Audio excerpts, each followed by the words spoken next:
Greetings from Connect with AIBD, and I'm talking today to Leon Willems. Well, he's the Director of Policy and Programs, Free Press Unlimited, all the way in Netherlands. Welcome to TV AIBD, Leon. Good to see you. Thank you so much, Philomena. Thank you for having me.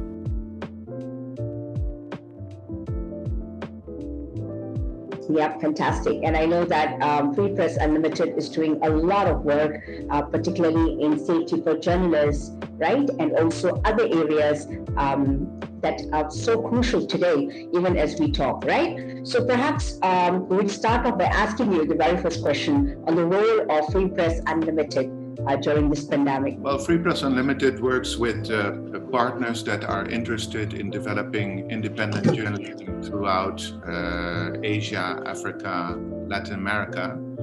And one of the things we noticed very early on when the COVID pandemic started is that it was hampering the freedom of movement of journalists. Not in every country's journalism was seen as a crucial profession. And there was also a lot of problems with journalists who were manhandled either by protesters who were unhappy with what journalists were reporting on, governments who were arresting journalists because they were reporting from sites and governments didn't like it, so that happened a lot. And then what we also noticed is that because of the problems of journalism during the pandemic and the enormous downsizing of advertisement, we saw that a lot of journalists were losing their job. So what we did is we really started an emergency assistance program. We're currently assisting independent media in 17 countries of sub-Saharan Africa. And we enlarged enormously our emergency assistance to journalists that are facing problems, either legal problems, monetary problems, or emergency problems related to their safety. So this is basically, we left a little bit the normal developmental work, the training efforts, the workshops. We do a lot of work on creating business models, but it was impossible to do that because people couldn't come together. Learning is mostly and best done when you're meeting people face to face. We do a lot of digital training also, but it was problematic. So we really focused on emergency assistance. This sounds very, very interesting, the kind of work that Free Press Unlimited is actually doing during this pandemic. And like you pointed out, Leon, it's a challenge because you're not meeting people face to face and everything is done virtually, right? So I guess that's one of the biggest challenge everyone is facing in the world today. And very rightly, you also mentioned that the pandemic has opened up new areas for safety of journalists. Now we're talking about COVID-19. But when the pandemic struck, one of the things that we noticed is that people were not ready on how to go headlong to go and report it. For instance, AIBD itself has seen that journalists have gone to the scene without masks because earlier we were told not to wear masks. And then, or gloves or whatever kind of safety stuff that you need to have on you. So a lot of journalists have become, have got COVID-19, right? And if you look at newsrooms across Asia Pacific, I'm sure it's happening in Europe as well, that people have actually contracted COVID-19 while at work. So what are your thoughts on that? Leon? Well, I think that, as usual, there are the good people, there are the good media houses that have provided for journalists their care. They've organized distant working facilities. They've provided masks. They've provided additional microphones with sticks that would allow to keep distance. But in reality, we've seen that there's also media houses who simply can't afford. There are governments that have not been able to provide these kind of safety mechanisms for all their citizens and also not for journalists. So unfortunately, we've seen, and we have to mourn almost 800 victims worldwide, journalists that died under COVID. Of course, when a pandemic strikes, a journalist is a citizen like anyone else. And so it is expected that that journalists would contract the disease because they're going out to report, but at least to have precautionary material. And this has actually been a lot of requests that we got. Can you please help us providing with masks, with facilities that would allow to report on the streets? So there's the good and the bad. There have been fantastic media houses, also in Asia. Recently at the conference that you organized, we noticed that there have been very good broadcast media that have provided. But at the same time, we see that almost 70% worldwide of the world workforce of the profession of, we see worldwide that almost 70% of the freelancers are working as journalists. And so the freelancers are protected less. The facilities, in some cases, trade unions provide some care, but it's really insufficient. So I think it's one of the things that we learn is that we really need all the actors in the sector, unions, media houses, publishers, to come together, government, to think about how to manage such a health hazard in the future. Right, Leon. Well said. But Leon, also what I noticed was media houses were not ready for the pandemic themselves, right? So not all. Yeah, I don't know about the other parts of the world, but what we also saw, perhaps Korea was okay because they had MERS-CoV. Some countries already had struggled with some kind of virus before, so they had some SOPs in place. But the majority of countries were not ready. There were no SOPs. There were no workplace safety SOPs, or even watching a video from Wuhan, China. One of the major television networks had actually gone and covered the story in Wuhan, and when that was what struck us first, right? When they came out of the plane, everyone was like close to one another. They were not wearing any masks, and they had just come from a COVID-ridden space. So the kind of false implications that other people get, it's okay, So only very much later did the world come to know that it travels the way it does, and we need to be better protected. It travels extremely fast, and I think it's it's an airborne disease. Thing that and we, although scientists have been warning for this. In the Netherlands, I know that the Health Council has said if a pandemic of this kind comes, we will be unprepared because there's no, let's say, reserve hospital beds. There's no how we're going to deal with mass contamination, how we're going to deal with workload, loads of work people that are not coming to the work because of the hazard. So I think it's taken us by surprise. We could have been warned, but it shows a little bit how difficult scientists are penetrating into the, let's say, the political mind of societies, the political mind, the truth of science and what we know and how we can deal with precautions. I think that this is also one of the big challenges for journalism. On the one hand, we have a lot of scientists who know what is likely to happen, who can predict more or less, who can model how contamination happens. But then psychologically, we're not able to deal with it. And the truth is that in journalism, we're all generalists. We investigate experts, we question experts, but we're not always experts ourselves. And so you see a lot of rumor, false news that has been circulated by people, sometimes with best intentions, but often also with bad intentions.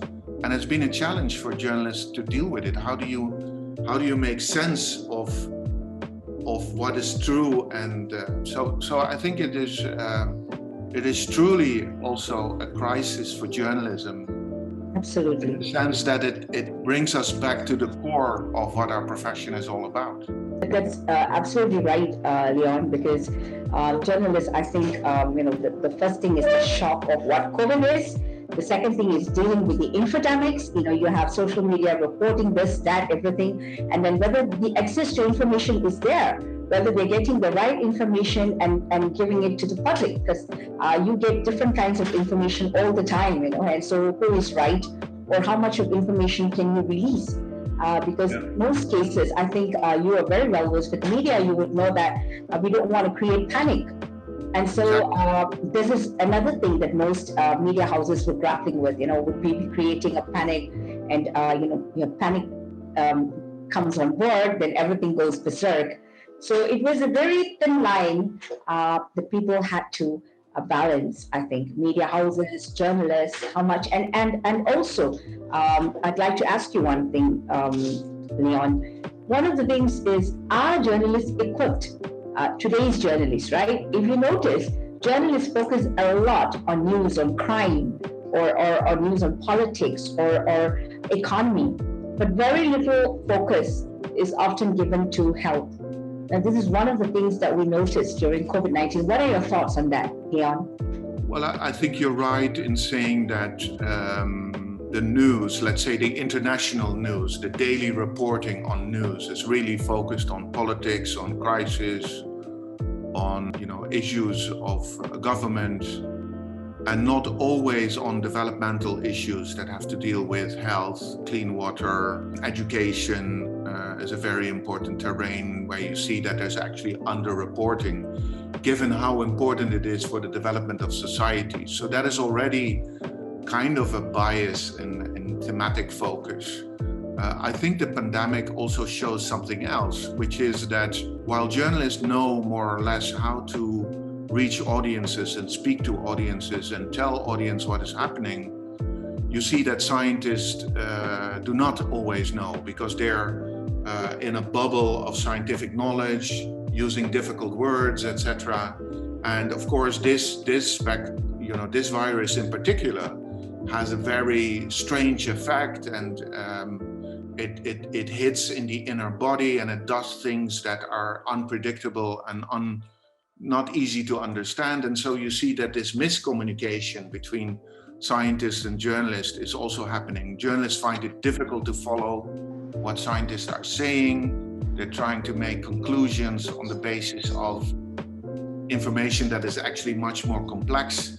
And then they have the job to tell this in an easy format to audiences. And so you see this is really an information crisis that I think that the pandemic is the first sign that we're really living in the information age, where information is so crucial that it actually can steer people's emotions to a degree that is unwanted, actually.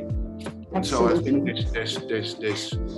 this disconnect between science, journalism, is a real problematic thing, for which we need much more, let's say, much more expertise.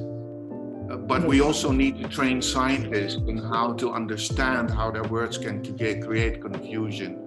There's obviously a communication disconnect.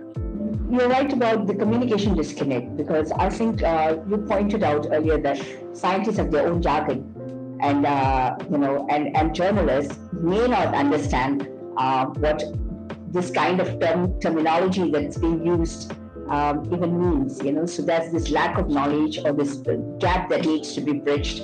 So I think the pandemic has taught us quite a bit in this area, right? And hopefully, this is something that media houses would look at.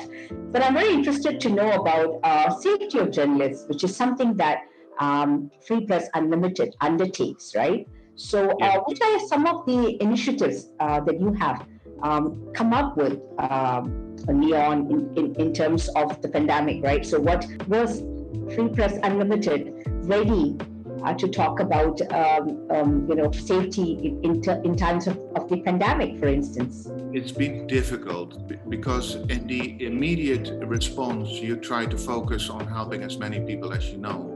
Mm-hmm. And so that is emergency assistance. I think a second terrain that we really see is that the economic survival of journalism has an impact on safety, actually. We now begin to see that because there's so many freelancers and less people with regular contracts with media houses, you see that people are more vulnerable. So that's a safety issue. We also say, we say and we see an enormous increase on digital attack against journalists, particularly women journalists who speak out. And so this is a new aspect of that is actually being fostered by the, unfortunately, the unsafety, the number of threats have increased in the pandemic. And you see that as a global phenomenon. You see there's a little bit more content regulation from governments who are trying to prevent journalists from reporting on one thing or the other. You see there's more physical threats. So throughout the Asian region, you have several countries where there have been mass protests on the streets in Indonesia and Thailand and many other countries. And you see that police have been annoyed and unthankful for journalists reporting on it. There have been a lot of journalists that have been beaten, have been detained. Governments have been claiming that this is because they don't want them to report falsely on the causes of the pandemic, but it's been used as a means to prevent them from reporting on some, let's say, political sensitive issues. And so you see that from Free Press Unlimited, we're seeing a whole host of new challenges. One is digital safety training is much more needed. We see that because of the number of freelancers, there's much more need for connecting people together so that they can provide for themselves in a network. So one of the things, for example, that we do, what we have done successfully in Latin America, is creating peer groups of freelancers who warn each other if, for example, something hazardous happens in one region, please do not go there. So it's like a solidarity network of journalists that warn each other for things that could happen, go wrong. So it's very basic solidarity that is happening. Of course, also providing for ways to deal with the safety risk by opening up cross-cultural learning. And one of the things we're also doing, as I mentioned before, in Sub-Saharan Africa, we've created a knowledge pool. So a knowledge pool of known facts about the pandemic and known false information that is circulating and ways to tackle with it. So, for example, in one country, they found that there's this idea about nanobots that are being injected into people.